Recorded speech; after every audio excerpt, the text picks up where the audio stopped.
এসব কে করলো শুনি? জানি না স্যার, কিন্তু আমাদের সাবমেরিনটা একটু ক্ষতিগ্রস্ত হয়েছে।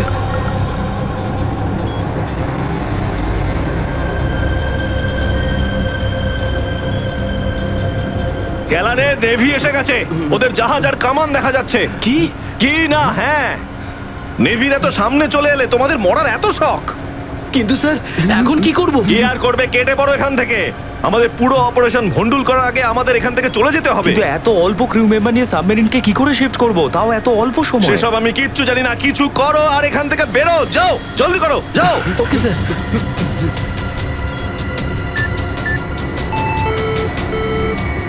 ডেকের উপর আমাদের আরো লোক দরকার।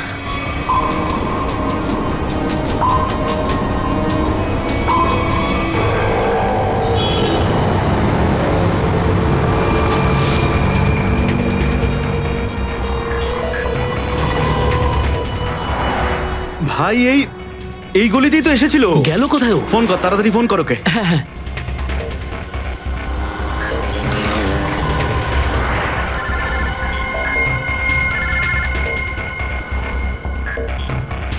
কেটে দিচ্ছে। হ্যাঁ, ফোন কেটে দিচ্ছে। আরেকবার চেষ্টা কর, আরেকবার ফোন কর। একে তো কি হয়েছে টনি? বন্ধ বলছে। ওই দেখ টনি। ওই যে ধর ওকে। দাঁড়া দাঁড়া দাঁড়া দাঁড়া। হ্যাঁ, চল, গাড়িতে চল, চল চল।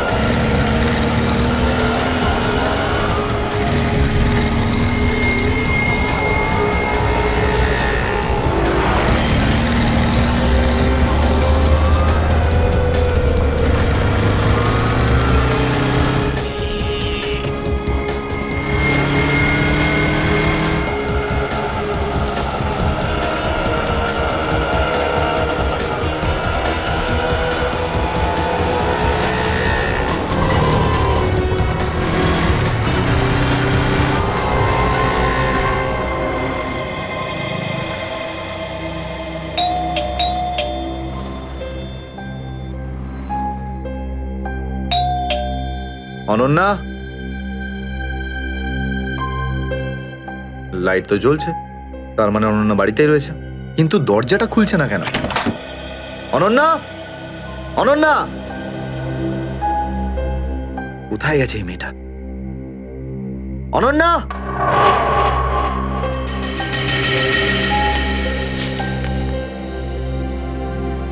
আমি আজকে কিছু জানতে পেরেছি। আমি তোকে আর বিরক্ত করতে চাই না। তুই অনেক কিছু করেছিস আমার জন্য, এতদিন আমার দায়িত্ব নিয়েছিস।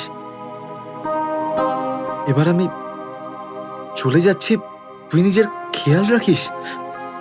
অনন্যা, ও মাই গড, এটা কি করলো এই মেয়েটা? কোথায় খুঁজবো আমি ওকে এবার? কোথায়? অনন্যা, অনন্যা, অনন্যা, আমার বোন অনন্যা। হ্যালো, আগে হ্যাঁ, আপনার 9টার সময় অ্যাপয়েন্টমেন্ট কনফার্ম আছে। আপনি প্লিজ পেশেন্টকে নিয়ে চলে আসুন। হ্যাঁ ম্যাডাম, ম্যাডাম, আমার বোনের অবস্থা খুব খারাপ, ওকে এক্ষুনি ডক্টর দেখাতে হবে। এই ফর্মটা ফিল আপ করুন। আমি ফিল আপ করছি ফর্ম, আপনি ওকে ভর্তি তো করুন আগে। স্যার, অ্যাডমিশনের জন্য ফর্ম ফিল আপ করাটা দরকার। আমি বলছি তো আমি ফিল আপ করে দেবো তোমার ফর্ম, আগে ডাক্তারকে তো দেখাই। স্যার, আপনি এইভাবে কথা বললেই ডক্টর এখানে এসে যাবেন না। আপনার আগেও অনেক পেশেন্টস রয়েছেন, তাদেরকে দেখা হবে, তারপর আপনার বোনকে দেখবেন। আরে কারণ জীবনের প্রশ্ন আর আপনি এখানে ফর্ম নিয়ে পড়ে আছেন। আই এম সরি স্যার, একজন মানুষের জন্য হসপিটালের রুলস পাল্টানো হবে না। আপনি যতক্ষণ ধরে কথা বলছেন ততক্ষণ তো ফর্ম ফিল আপ হয়েই যেত। ঠিক আছে, দিন দিন পেন। ফর্ম ফিল আপ করার পাশাপাশি 1 লাখ টাকা ক্যাশ কাউন্টারে জমা দিয়ে দিন। 1 লাখ? এত টাকা তো নেই আমার কাছে এখন। আজকাল তো শ্বাস নেওয়ার জন্য টাকার দরকার। যদি আপনি টাকা না জমা দেন তাহলে আপনার পেশেন্টকে অ্যাডমিট করা হবে না। ম্যাডাম, ও মরে যাবে, ওর তাড়াতাড়ি ট্রিটমেন্টের প্রয়োজন। আপনার মনে মায়া দেওয়া বলে কিচ্ছু নেই? আপনি ছাড়াও এখানে এত লোকজন আছেন, কার কার উপর দয়া করবো বলুন তো? সবার ওপর। যদি সবার উপর দয়া দেখাই না তাহলে এখান থেকে আমার ছুটি হয়ে যাবে। তখন আমায় কে দয়া দেখাবে বলুন তো? কি হয়েছে? কি হয়েছে ম্যাডাম? স্যার, আমি কখন থেকে ওনাকে বোঝাচ্ছি যে ডিপোজিট মানি ছাড়া আমরা ওনার পেশেন্টকে অ্যাডমিট করতে পারবো না, কিন্তু উনি তো একই কথা বলে যাচ্ছেন। টাকা নেই আমার কাছে, টাকা কোথায় পাবো? কত টাকা দিতে হবে ম্যাডাম? 1 লাখ টাকা। এই নিন, আর যান তাড়াতাড়ি ওনার বোনকে অ্যাডমিট করুন। Go fast. স্যার, ফর্মটা ফিল আপ করুন। ম্যাডাম, আগে পেশেন্টকে অ্যাডমিট করুন, তারপরে ফর্ম ভরে নেবেন। Okay sir. Thank you sir. আপনারা কে আর আমার জন্য এত কেন করছেন? এত কিছু ভেবো না ভাই, আরে মানুষই তো মানুষকে সাহায্য করে, আর এইসব লেনদেন তো পরে দেখা যাবে। চিন্তা করার কোনো দরকার নেই, আমরা এই আশেপাশেই আছি। এই পেশেন্টকে নিয়ে যাবো। হ্যাঁ, তাড়াতাড়ি নিয়ে যাও।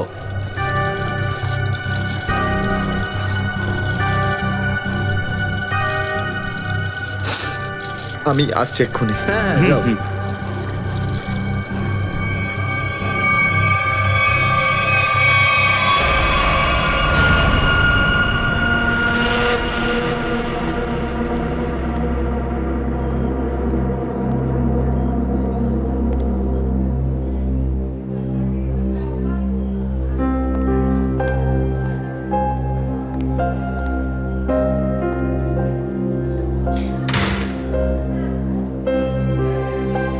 ডাক্তারবাবু, অনন্যা কেমন আছে? সমস্ত রিপোর্ট ঠিক রয়েছে তো? আপনি চুপ করে আছেন কেন? মিস্টার সিদ্ধার্থ, আপনার বোনের ক্যান্সার আবার ছড়িয়েছে। কি? এটা কি করে সম্ভব ডাক্তারবাবু?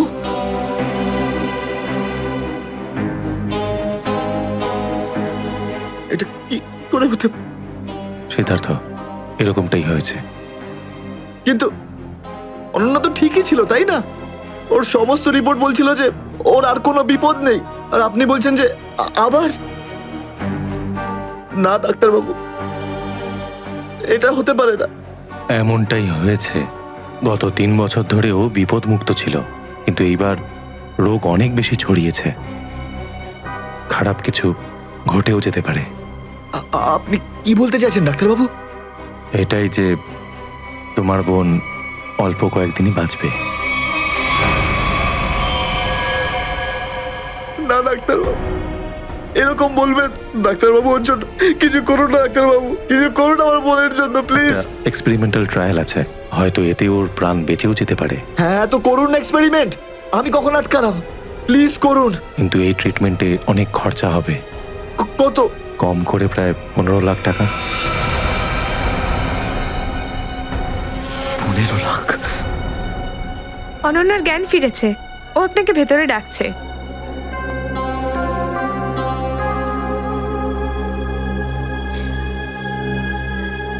আপনি অনন্যার চিকিৎসার ব্যবস্থা করুন। আমি টাকা পয়সার ব্যবস্থা করবই, by hook or by crook, কিন্তু আপনি প্লিজ ওর চিকিৎসা করুন। তাড়াতাড়ি করো, কারণ আমাদের হাতে সময় বেশি নেই। হ্যাঁ।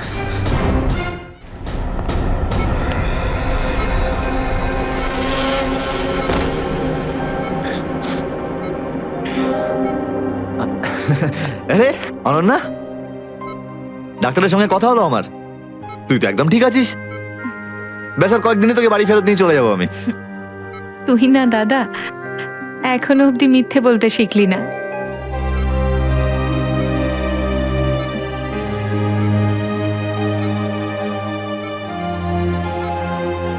আমরা আগের বার ক্যান্সারকে হারিয়েছিলাম, আর এবারেও ক্যান্সার হারবে আমাদের থেকে। তুই তুই বাঁচবি অনন্যা। দাদা, যদি আমার ভাগ্যে বাঁচা থাকতো না, তাহলে 2 বার ক্যান্সার হতো না আমার। দাদা, আমার কথাটা শোন। তুই নিজের সমস্ত সুখ আমার জন্য এভাবে ত্যাগ করিস না দাদা।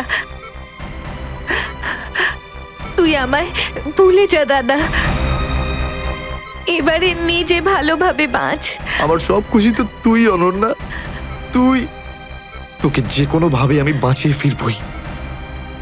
তুই মনের জোর হারাবি না কিন্তু। তুই এত ভালো কেন রে দাদা? কেন এত ভালো? যদি আরো কিছু বছর তোর সাথে বাঁচতে পারতাম আমি। আমার ভাগ্যটাই খারাপ। দাদা, তুই আমার জন্য কত কিছু করেছিস। সব সময় তুই আমার কথাই ভেবেছিস। তাই তো নিজের সব টাকা আমার উপর খরচা করে ফেলেছিস।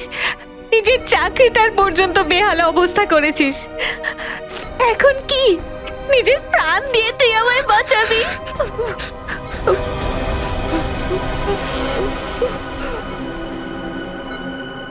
স্যার, আপনি প্লিজ বাইরে যান, ওনাকে রেস্ট নিতে দিন। তুই যা দাদা।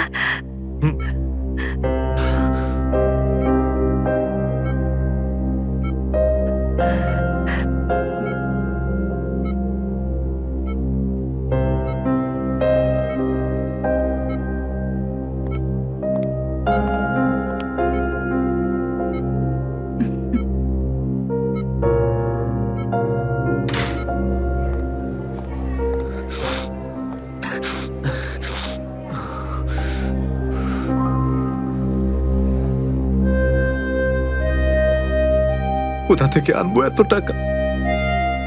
কে দেবে আমাকে? আর দেবেই বা কেন? অত চিন্তা করো না।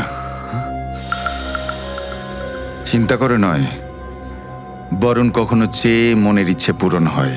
বুঝলে সিদ্ধার্থ? আপনি কে? অবস্থার প্রয়োজন মানুষকে সবকিছু জানিয়ে দেয়। তোমার প্রবলেমটা আমি জানি, আর তার সলিউশনও আছে আমার কাছে। মানেটা কি? তোমার বোনের চিকিৎসার জন্য এখানে টাকা জমা হয়ে যাবে, সে ব্যবস্থা আমি করে দিয়েছি। তুমি অত চিন্তা করো না। এইসব কেন করছেন আপনারা আমার জন্য? আমি তোমাকে কোনো উপকার করছি না, বরং তুমিও আমার জন্য কিছু একটা করতে চলেছ। ওহো, সেই জন্যই আপনারা আমাকে বারবার ফোন করছেন। হ্যাঁ, ঠিক চিনতে পেরেছ।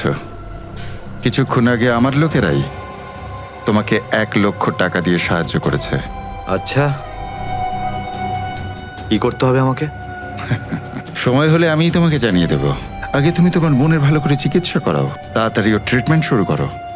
আর হ্যাঁ, তারপরে তারপরে এই ঠিকানায় আমার সঙ্গে দেখা করো।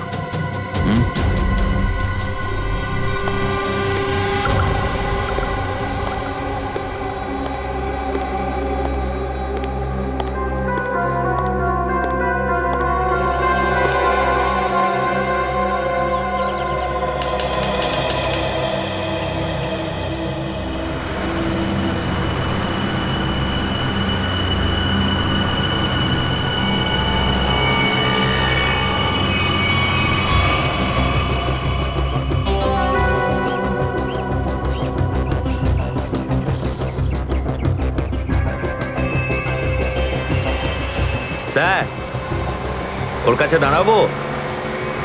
না না না, আর একটু এগো সামনে। আগে দেখতে তো হবে যে ও একা এসেছে নাকি সঙ্গে কাউকে নিয়ে এসেছে। নে, এখান থেকে ইউটার্ন নে।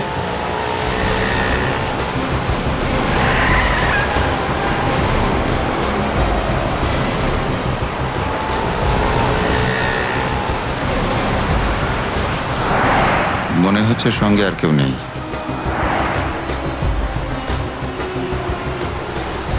চলোর কাছে গিয়ে গাড়ি দাঁড় করা। হ্যাঁ,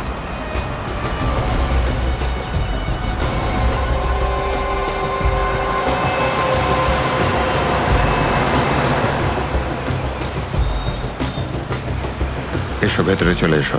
তাড়াতাড়ি তাড়াতাড়ি।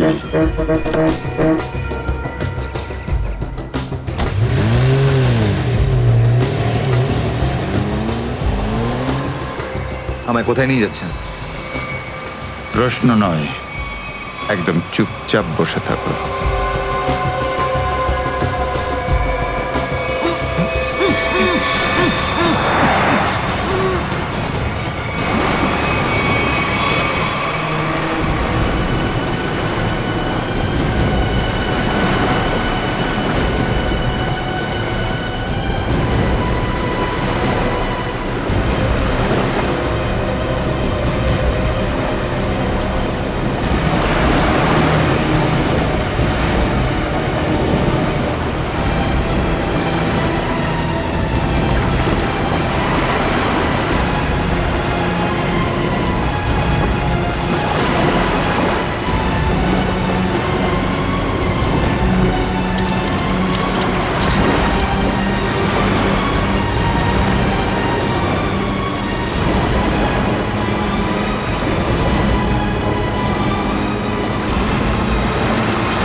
চলো বরাবর তাড়াতাড়ি চলো, হাত লাগাও, তাড়াতাড়ি কাজ করো। দে জলদি জলদি, এইটুকু কম কাজ করতে কি সারা রাত লাগাবি নাকি? চল আফসার তাড়াতাড়ি, আরে তাড়াতাড়ি কর। চলো ফটাফট কর। তাড়াতাড়ি। আরে চল চল চল, বের করো। তাড়াতাড়ি কর। আরে তাড়াতাড়ি। আরে পাগল, কি করলি তুই? সরি স্যার, হাত থেকে ফসকে গেছে স্যার, ওই তাড়াতাড়ি করছিলাম তাই। তোর এই গাধামোর জন্য আমার কোটি টাকার মাল জলে চলে গেল। আরে এই কেলা রে। Sir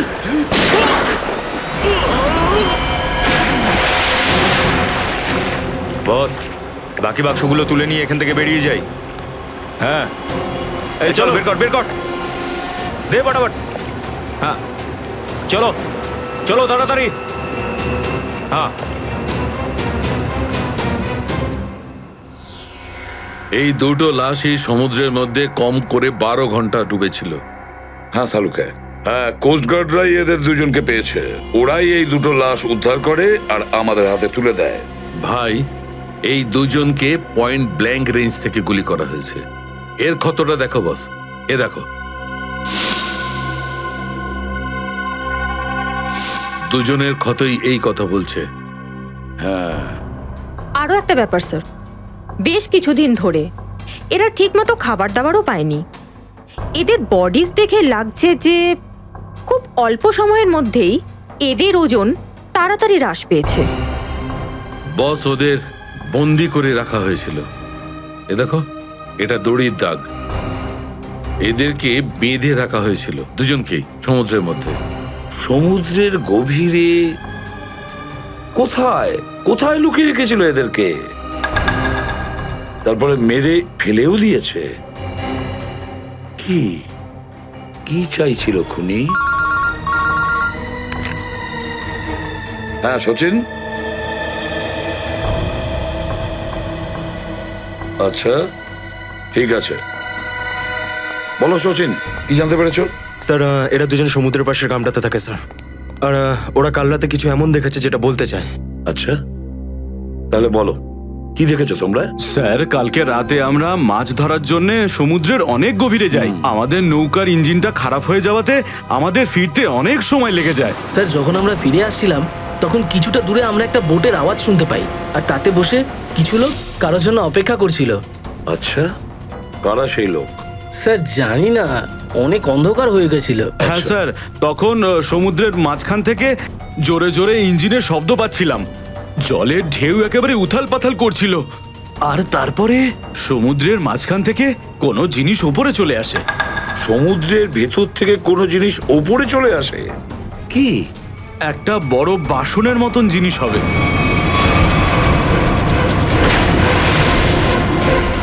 submarine, ডুবোজাহাজ? হ্যাঁ হ্যাঁ, ডুবোজাহাজ। আর ওই বোটটা যখন ডুবোজাহাজের পাশে যায়, আর তখন ওখানে কিছু লোক কাজ করছিল স্যার। কি কাজ করছিল? জানি না স্যার, অনেক রাত হয়ে গেছিল তো দেখতে পাইনি। তখনই আমরা গুলি চলার শব্দ শুনতে পাই। গুলি চালানোর শব্দ? কটা গুলি চলেছে? দুটো গুলি স্যার। ও, দুটো গুলি চলেছে। আর আমরা দুটো লাশও পেয়েছি। আর আমরা ওখান থেকে ভয় পেয়ে পালিয়ে যাই স্যার। স্যার, একটা কথা বুঝতে পারলাম না, সমুদ্রের মাঝামাঝি এই সাবমেরিন কি করছিল? সেটাই তো। আর ওই বোটটায় তাহলে হচ্ছিল কি? স্যার, হ্যাঁ Pankaj? Sir, missing person bureau থেকে দুজন ভিক্টিমের ডিটেলস পাওয়া গেছে। গ্রেট। অমল, মনোজ আর দুজনেই একই দিনে নিখোঁজ হয়েছে। আর স্যার, দুজনেই মেরিন ইঞ্জিনিয়ার্স। হ্যাঁ সেটাই তো, মেরিন ইঞ্জিনিয়ার। সচিন, এটা কোনো কোইন্সিডেন্ট নয়, কোনো সংযোগ নয়, কারণ মেরিন ইঞ্জিনিয়ার্সরা অনেক কিছু কাজ করে সাবমেরিনে, ডুবোজাহাজে। এটা কোনো কাকতালীয় নয়। আর স্যার, ইন্ডিয়ান ওয়াটারে এই ডুবোজাহাজ আসলে কি করছিল? কিছু না কিছু গোলমাল তো আছে, খুব বড় রকমের গোলমাল আছে, খুব বড় রকমের গোলমাল। খোঁজ নিতে হবে ওই ডুবোজাহাজের ব্যাপারে। ইন্ডিয়ান নেভি, ভারতীয় নৌসেনা থেকে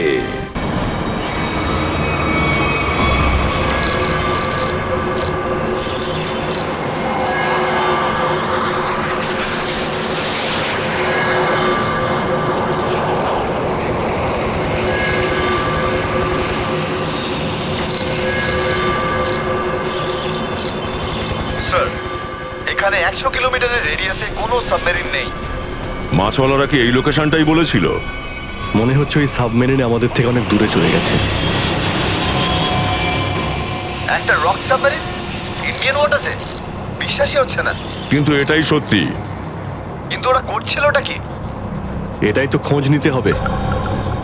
স্যার, ইনি মনোজের ওয়াইফ। ইনি অমলের বাবা, আর এই হচ্ছে তানিয়া স্যার, সিদ্ধার্থর বোন। এরা বলছেন যে সিদ্ধার্থ মেরিন ইঞ্জিনিয়ার ছিল, আপাতত নিখোঁজ। আচ্ছা, তোমার ভাই কবে থেকে নিখোঁজ? স্যার, কাল থেকে নিখোঁজ। তখন আমি হসপিটালে অ্যাডমিট ছিলাম। হসপিটালে? কেন, কি হয়েছিল তোমার? স্যার, অ্যাকচুয়ালি আমার আবার ক্যান্সার হয়ে গিয়েছিল। ছিল? ক্যান্সার হয়েছিল দ্বিতীয়বারে? স্যার, ডক্টর বলছিলেন আমার ক্যান্সার আবার অ্যাগ্রিভেট হয়ে গেছে, কিন্তু আজ সকালে টেস্ট করে জানা গেল আমার ক্যান্সার নয়, আমি একদম সুস্থ। কি? ক্যান্সার উধাও হয়ে গেল? হ্যাঁ স্যার, আর এই খবরটা দেওয়ার জন্যই দাদাকে ফোন করেছিলাম, কিন্তু ওর ফোন নট রিচেবল আসছিল। আমি ভেবেছিলাম হয়তো বাড়িতে আছে, তাই আমি তাড়াতাড়ি বাড়িতে চলে এলাম। সব রুমে খুঁজলাম স্যার, কিন্তু কোথাও আমার দাদা নেই। ভাবলাম হয়তো আশেপাশে কারোর বাড়ি গেছে। সব জায়গায় খোঁজ করলাম, কেউ কিচ্ছু বলতে পারলো না ওর ব্যাপারে। আপনি নিজেকে সামলান, খুব তাড়াতাড়ি আপনি দাদাকে পেয়ে যাবেন। আচ্ছা, মনোজ আর অমল কিভাবে নিখোঁজ হলো? স্যার, অমলের সেই সময় চাকরি ছিল না। গত মাসের 7 তারিখে ও বলল যে ও নাকি একটা চাকরি পেয়েছে, আর 3 দিন পর যখন ও ইন্টারভিউর জন্য গেল তো ফিরে আসলো না আর। কোন কোম্পানিতে জব পেয়েছিল? স্যার, সেটা তো জানি না, কিন্তু অমল বলেছিল যে কোনো রিক্রুটিং এজেন্সি আছে, তাদের সোর্সেই এই কাজটা পেয়েছে, আর ইন্টারভিউ সমস্ত ব্যাপারটা জানা যাবে। স্যার, স্যার, মনোজ আমাকে এটাই বলেছিল যে কোনো একটা রিক্রুটমেন্ট এজেন্সি আছে যারা জবের এগ্রিমেন্ট করেছে। বেনামি রিক্রুটমেন্ট এজেন্সি, লোকেদের চাকরির লোভ দেখিয়ে মেরিন ইঞ্জিনিয়ারদের কিডন্যাপ করছে এরা। মেরিন ইঞ্জিনিয়ারদের দেখুন, আপনাদের সঙ্গে যা কিছু হয়েছে সেজন্য আমরা খুবই দুঃখিত। আমাদের চেষ্টার কোনো ত্রুটি রাখছি না ওই অপরাধীদের ধরার জন্য। আপনারা নিজেদের বাড়িতে চলে যান, কেমন? রবি, এনাদের ছেড়ে দিয়ে এসো। যান। চলুন।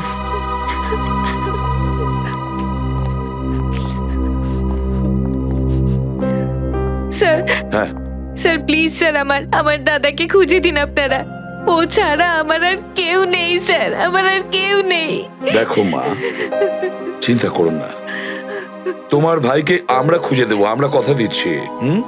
যাও স্যার, পারবেন তো আপনারা? আসুন। Thank you sir.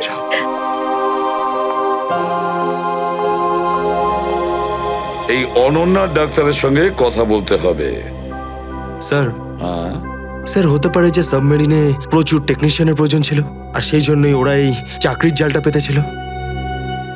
স্যার, এই ডুবো জাহাজটা কোথায় আছে আমরা জানি না স্যার, তাহলে অপরাধীদের আমরা ধরবো কি করে? পঙ্কজ, আমাদের এমন কিছু করতে হবে যাতে অপরাধীরা আমাদের খোঁজে আর এই ডুবোজাহাজ অব্দি নিয়ে যায়। কিন্তু অপরাধীরা আমাদের খুঁজবে কেন? খুঁজবে কেন? খুঁজবে না? ওদের তো 2জন ইঞ্জিনিয়ার মারা গেছে, আর ওদেরকে রিপ্লেস করার জন্য এদের নতুন ইঞ্জিনিয়ার তো লাগবেই। আর এই জন্য আমরা অনেক ভেবে চিন্তে প্ল্যান তৈরি করব। ভেবে চিন্তে প্ল্যান তৈরি করব।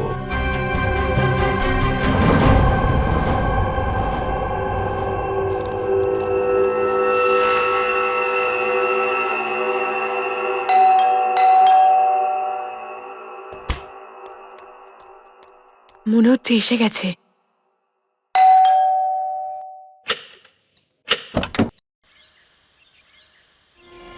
আসুন, আসুন। আপনার জন্যই অপেক্ষা করছিলাম, অনেকক্ষণ ধরে বসে আছেন।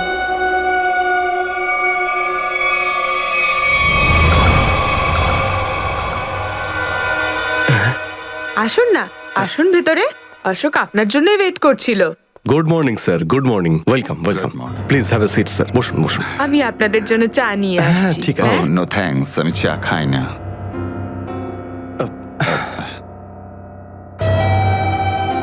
স্যার প্লিজ আমার ভাইকে চাকরিটা দিন না প্লিজ স্যার। আমাদের অনেক ধার রয়ে গেছে, জানি না আমরা কিভাবে সেটা শোধ করব। দিদি দিদি, এক মিনিট এক মিনিট। আরে আমাদের তো আগে কথা বলতে দাও প্লিজ। তুমি এসো, তুমি আমার জন্য চা করে নিয়ে এসো, যাও প্লিজ প্লিজ। জানি না তুই কবে চাকরি পাবি, আমার তো খুব চিন্তা হয়। সরি স্যার, ওই আমার দিদি আসলে একটু আমার চাকরি নিয়ে খুব টেনশনে আছে আর কি। ওনার একটু আসলে টাকা নিয়ে ওনার একটু নিশ্চয়ই বুঝতে পেরেছেন। হয় এরকম, আসলে টাকা জিনিসটাই এরকম। তাহলে স্যার আমার এই চাকরিটা পাকা ধরে নেব স্যার? দেখা যাক, তার আগে তোমাকে কিছু প্রশ্ন করতে চাই। যা জিজ্ঞেস করার জিজ্ঞেস করতে পারেন, আমি রেডি স্যার। কিন্তু স্যার স্যার প্লিজ স্যার, এই চাকরিটা আমাকে আপনি দিয়ে দিন প্লিজ স্যার। অ্যাকচুয়ালি স্যার আসলে আমাদের টাকার খুব প্রয়োজন স্যার। Sir please sir. খুবই এক্সাইটেড দেখছি আপনি এই চাকরিটা নিয়ে। সে তো একদমই স্যার। আসলে স্যার আমি আগে ওই গভর্নমেন্ট জব করতাম স্যার। স্যার ওই গভর্নমেন্ট জবে প্রমোশন আর টাকা পেতে অনেক কষ্ট করতে হয় স্যার। এই জন্যে স্যার আমি রিজাইন করে দিয়েছি। আপনার পুরো নাম আর ডেট অফ বার্থ? আমার নাম Ashok Kumar. Date of birth 10th April 1976। আর কোয়ালিফিকেশনস? মাস্টার করেছি sir, master in marine engineering from GID college. তার মানে সাবমেরিনের ইঞ্জিনের মেনটেন্যান্স আর নেভিগেশনের ব্যাপারে তো নিশ্চয়ই নলেজ আছে। Yes yes yes sir, you are right sir. তো মিস্টার অশোক, একটা কথা বলুন, আপনার এক্সপিরিয়েন্স অনুযায়ী একটা সাবমেরিনকে জলের নিচে কতটা গভীর অবধি নিয়ে যেতে পারেন? কত গভীর অবধি? স্যার সেটা তো ওটা স্যার ডিপেন্ড করে স্যার, মডেলের ওপর ডিপেন্ড করে স্যার। ওর ভেতরে গিয়ে আমি সাবমেরিন ঠিক করেছি স্যার। আর মেরিন তো অনেকটাই নিচে যায় স্যার, 400 অবধি যাই স্যার। ও হ্যাঁ, আমি আপনার স্কুলের প্রিন্সিপাল মিস্টার সুরেশের সঙ্গে কথা বলেছিলাম, আপনার খুব প্রশংসা করছিলেন। ওনার টাচে আছেন তো আপনি? প্রিন্সিপাল প্রিন্সিপাল স্যার খুব ভালো লোক স্যার। স্যার আমার প্রিন্সিপাল আমার মেন্টরও ছিল স্যার। ওনার নাম স্যার সুরেশ নয়, মহেশ ছিল স্যার। আর স্যার উনি তো 2012-এ রিটায়ার করে গেছেন। আর ওনার পরে হয়তো সুরেশবাবু এসেছেন প্রিন্সিপাল হয়ে, ওটা স্যার আমি ঠিক জানি না স্যার, সেটা আপনি নিশ্চয়ই জানবেন। Okay mister Ashok,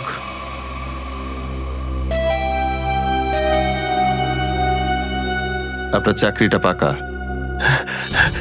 thank you sir, thank you very much. আপনার ফ্যামিলির ফাইন্যান্সিয়াল প্রবলেমটা অবশ্যই আমরা দেখব। আপাতত এই চাকরিটা 6 মাসের জন্য। ওকে ওকে ওকে। এখানকার রুলস অ্যান্ড রেগুলেশনস আপনি জয়েন করার পর জানতে পারবেন। Of course sir, thank you sir. আর হ্যাঁ, দুপুরে ঠিক 2টোর সময় এই ঠিকানায় আমার সঙ্গে দেখা করবেন। Sure sir, thank you.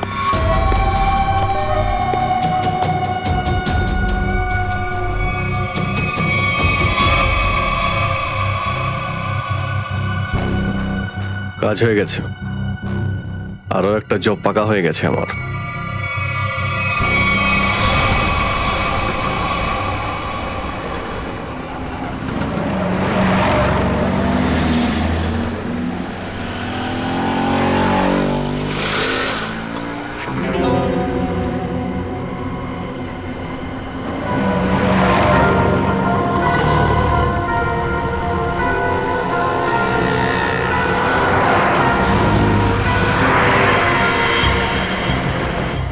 আচ্ছা, খেলা খেলছে আমার সঙ্গে।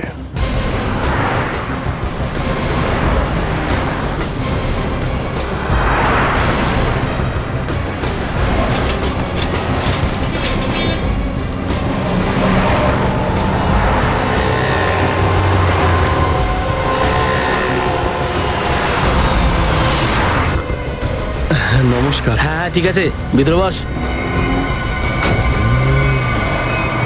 সুশীল, চলো তাড়াতাড়ি, ভালো করো। নমস্কার।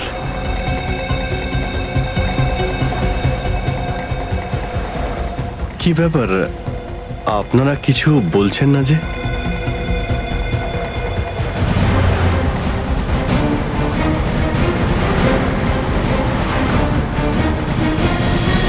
আচ্ছা, আপনারা কি এদের... এই চুপ! চুপ চুপ। হ্যালো। আরে ও, স্বাস্থ্য চলছে, হয়তো ঘুমোচ্ছে। সচিন তাড়াতাড়ি, ওরা যেন আমাদের নজরে এড়াতে না পারে।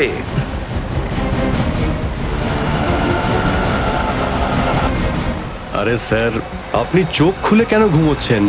খুব স্ট্রেস পড়ে চোখের উপরে। আমি এক্ষুনি বন্ধ করে দিচ্ছি। এখন তোরও ঘুমানোর সময় চলে এসেছে। আরে কিন্তু আমি রাতে ঘুমোই, দিনের বেলা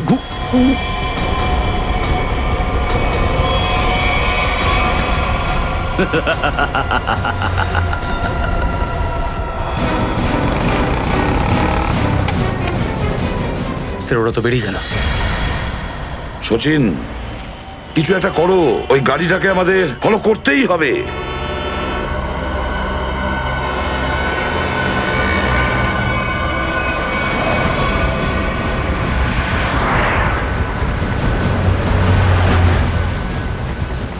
গাড়িটা কোথাও দেখতে পাচ্ছি না।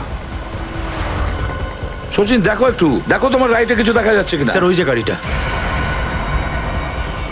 ইয়েস, কিন্তু ওরা রাইট সাইডে যাচ্ছে কেন? হ্যাঁ স্যার, এরা ঘুরে গেল কেন? ওদের তো সোজা যাওয়া উচিত ছিল, সমুদ্র তো সামনে। নিখিল, অভিজিৎকে ট্র্যাপ করো ওই জিপিএস এ।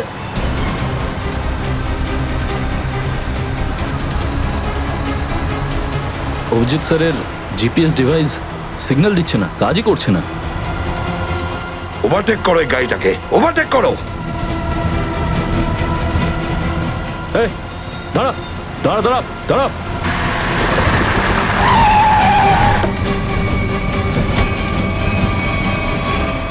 বাঁকড়া সবাই কোথায়? কি হয়েছে? চুপ বল, গাড়ির ভেতরে যারা ছিল তারা কোথায়? স্যার, এর মধ্যে কেউ ছিল না। কেউ ছিল না মানে? দেখ, সব সত্যি সত্যি বলে ফেল, নাহলে... সত্যি বলছি স্যার, আমাকে একটা লোক বললো যে সঙ্গমনগর চৌরাস্তার মোড়ে গাড়িটা দাঁড় করিয়ে চলে যেতে। আর আর কি বলেছে? আর তো কিছু বলেনি। এই কাজের জন্য ও আমাকে 5,000 টাকাও দিয়েছে। ওই মেরিন অব্দি পৌঁছানোর একটাই রাস্তা ছিল, আর সেটাও বন্ধ হয়ে গেল। নিখিল, সিআইডির কোনো রাস্তা বন্ধ করা যায় না। যদি একটা রাস্তা কেউ বন্ধ করে, অন্য রাস্তা আমরা তৈরি করি।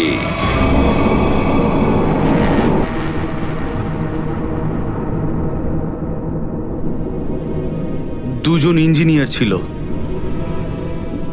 আর দুজনকেই একসঙ্গে গুলি করে মারে। কে বলতে পারে? যে কোনোদিন আমাদের নাম্বারে চলে আসতে পারে।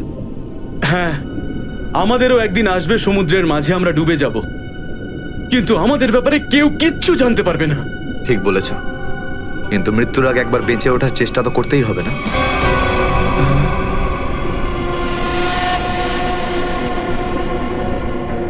চারদিকে সমুদ্র, সিদ্ধার্থ, আমরা চাইলেও কিছু করতে পারবো না। কোথায় যাবে তুমি? কন্ট্রোল রুমের ভেতরে। কি? হ্যাঁ হ্যাঁ, আমার কাছে একটা প্ল্যান আছে।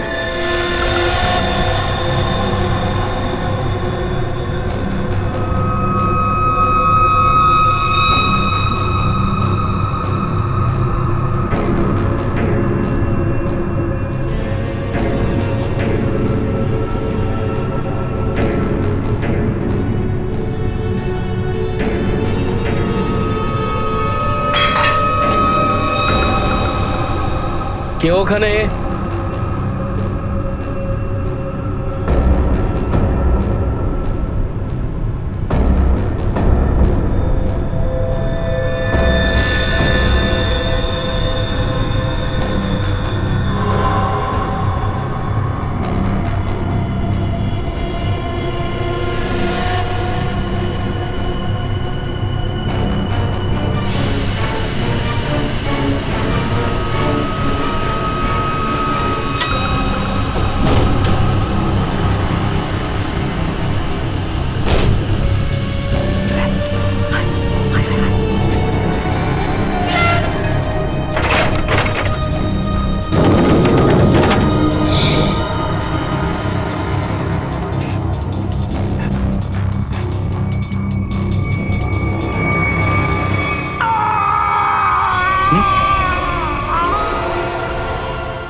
আরে এখানে কি করছিস? আমার পেটের ভিতরে খুব জোরে ব্যথা করছে। পেটে ব্যথা না নাটক করছিস? সত্যি বলছি, আমার পেটের ভেতরে খুব জোরে ব্যথা করছে। কিছু একটা করো প্লিজ। এই আবার কোথায় গেল? চল ঠিক আছে চল চল এদিকে চল।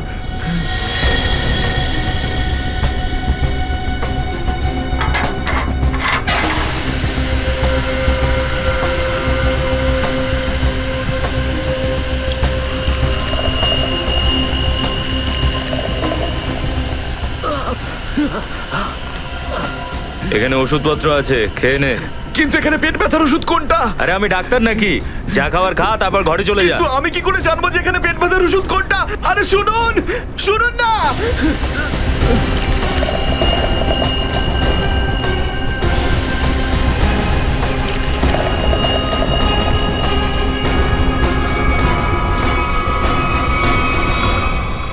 এই এখানে কি করছিস?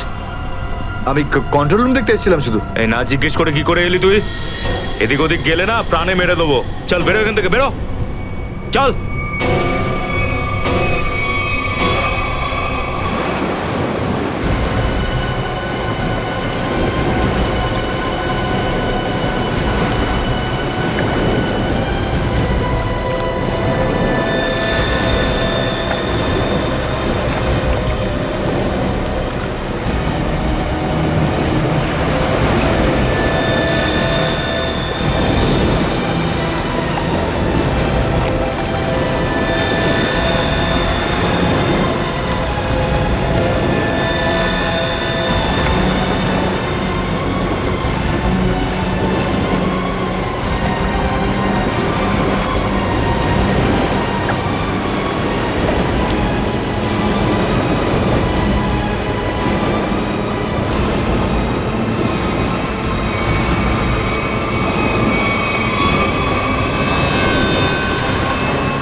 you